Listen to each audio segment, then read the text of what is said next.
Welcome to the weekly update, brought to you by the Spectator. I'm Pedro Acevedo. And I'm Evan Fox. Sports will be coming back to the W, but it may take a while. The Mississippi University for Women is currently in the process of finding a conference suitable for the particular needs and wants of the W. However, after finding a conference, it could take up to 5 years to go through the process of qualifying for an NCAA division. The university is hoping to make an announcement regarding athletics by the end of the fall semester. Until then, all details related to dates and possible sports will remain unknown. The W is pursuing the possibility of bringing back sports in an effort to improve student life and experience on campus while also increasing and retaining student enrollment. President Jim Borsig said that while the process is slow and challenging, the W will only return to athletics if they are able to do it with the same level of excellence as everything else. The Student Government Association has started a campaign to establish It's on Us on the W campus. It's on Us is a nationwide campaign to promote awareness about sexual assault and encouraging bystander intervention whenever it's occurring. The SCA kicked off its local campaign by having a pledge week on campus on October 20th until October 24th. Pledge Week offers students a chance to pledge their support for the It's on Us campaign by visiting itsonus.org. The SCA also encourages supporters to download the free Circle of Six app. The app allows fast access to a trusted circle of friends and family and gives them your location in the event of an emergency. The SCA currently has other events planned to continue promoting the campaign throughout the year. As the situation in the Ukraine evolves, Dr. George Pinchuk, a professor of biology here at the W and a native Ukrainian, had some insight on the situation. Yes, sir. I just wanted to begin with kind of an overview. I know a lot of our audience has heard little to nothing about the conflict, unfortunately. Could you give us an overview of, let's say, late July to what's happening here? Right now, what is happening is actually guerrilla war. Like everyone fights everyone. Mm-hmm. In the so-called Novorossiya, particularly in the Donetsk region, there are 17 different army commanders, each one controlling his own troops and being openly hostile to 16 others. It's really a mess. And I just imagining how to live there. How can a civilian live in this city that is ravaged by really madmen who fight each other, kill each other, and are ready to kill just anyone who they see on the streets? It's terrible. People are hiding in basements and stuff like that. Then right now the weather is kind of tolerable, but in a couple of weeks, maybe a month or so, it will be cold. Mm-hmm. And Donetsk does not have any heat, any electricity, any running water. Food is in short supply, and sometimes there are shortages, or the stores are just closing down, and the people have no jobs and no money.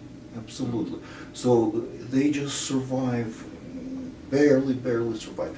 Many of them fled, and they are living now in displaced persons camps. Many live in tents, and there's very poor prospects for them. I don't think there will be any special construction for them. They are destined to have a terribly hard winter. There probably will be a lot of casualties among these displaced persons. So, given that, volunteer help or humanitarian aid is really important. It's not just a military conflict, it's also a huge humanitarian crisis. We're talking about millions of people, millions. It's a terrible thing. It's an invasion. It's against all possible and impossible international law. Yeah. It's just this, the clear case of bullying the world. Mm-hmm.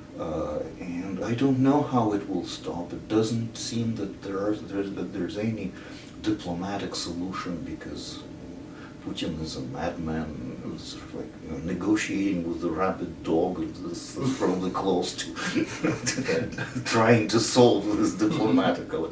So there will be more fighting, and Ukraine cannot afford to lose it, because Ukraine will just cease to exist if it loses this war.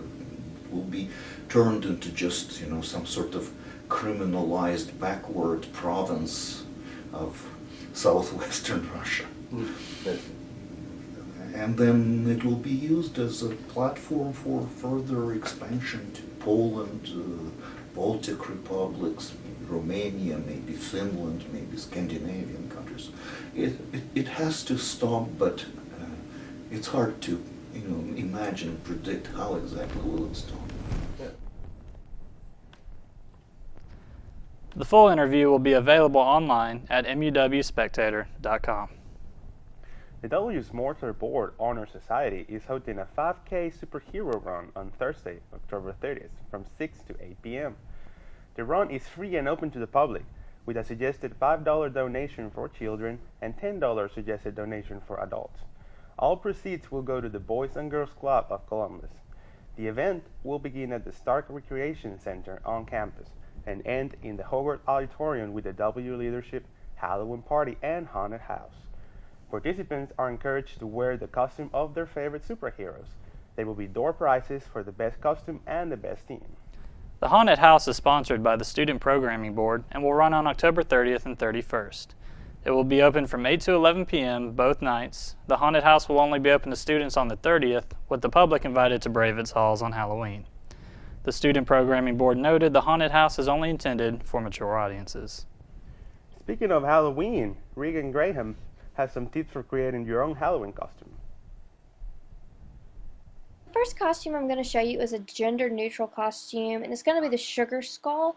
And the first thing I did was paint half of Anna's face white, and then I added a black circle around her eye. And then with some black powder, I went in and did some contouring at her cheekbone and her temple, and added some details just to kind of pull the look all together. And I added some detail around her mouth, and at this point you'll be done with the painting.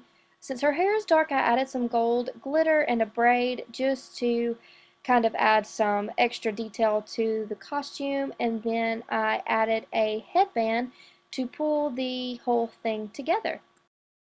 This next look is for girls that have an extra tube of liquid liner in their makeup bag, and I just kept it pretty simple with some fall colors on Elaine's eyelids, added some glitter, and then I just added some cat details on her eyelids and her nose, and of course added some whiskers to pull it all together. And here are their finished looks. I put them in all black just so the main attraction could be their costume face makeup. Thanks so much for watching, guys. I hope these two tutorials showed you a really simple and easy way to make Halloween costumes, and I'll see you next time. Bye! Thanks for that, Regan. The W will host a debate between candidates for the District 17 election. The debate will take place in Cosin Auditorium, located in Poindexter Hall. It is sponsored by various W departments, the SGA, the Spectator, and the Columbus Packet. The candidates are William B. Cannon, Bill Gavin, Bobby Patrick, and Charles Younger. The debate will be moderated by staff from the Spectator, and it will be open to the student body and the public. The special election is taking place to fill the seat left vacated by the late lawmaker Terry Brown, and the winner of the election will hold office for 1 year in Brown's place. That's the news for today. I'm Pedro Acevedo. And I'm Evan Fox. Have a great day.